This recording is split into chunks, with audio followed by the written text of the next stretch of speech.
Ned is not just Ned, or its four cores, or its media arm SEMA. It absorbs the universities. It absorbs the unions. It absorbs the business community. It absorbs the politicians. It absorbs the lawyers.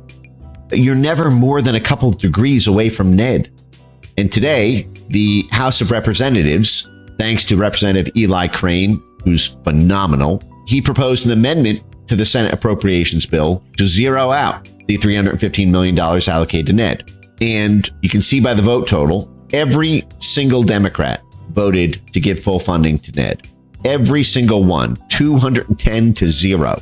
And 81 Republicans sided with the Democrats, over a third of the Republican Party, for an overwhelming majority to keep Ned at full funding. Now, if you add up the abstains, because not only did 81 say no, 12 were too cowardly to even cast a vote.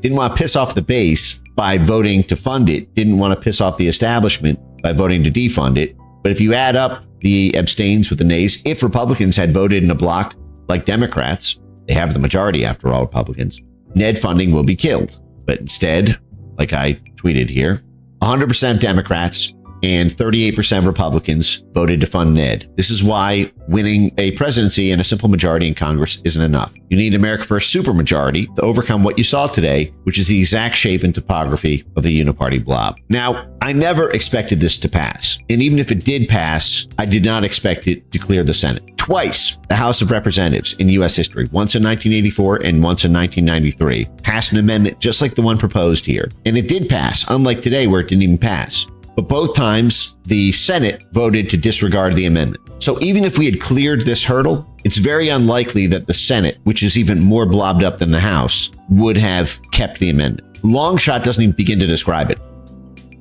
If there's one theme that I've impressed more than any other across all of our streams, I think it has been this.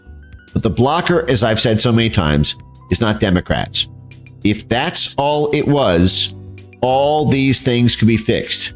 It's the blob side of the GOP. It's the fact that the blob side of the GOP can team up with the Democrats to create a congressional majority, which then has the check and balance against the executive branch. That's why we've spent so much time on the history of the Bush dynasty. That's why we've spent so much time on Iran-Contra, which happened with a Republican president, a Republican CIA director, a Republican National Security Council. That's why we've spent so much time on the IRI, the Republican wing of the National Endowment for Democracy. That's why we've spent so much time talking about the Chamber of Commerce and big oil and the military-industrial complex, which forms the major support system of establishment GOP. It's been because this is the real obstacle to change. Otherwise, we could have fixed all this back in Trump 1. It was the Republican FBI who put the special prosecutor on Trump. It was the Republican GOP, John McCain and David Kramer, who did the Christopher Steele dossier leaking. I mean, I could go on and on forever on this. I did not expect this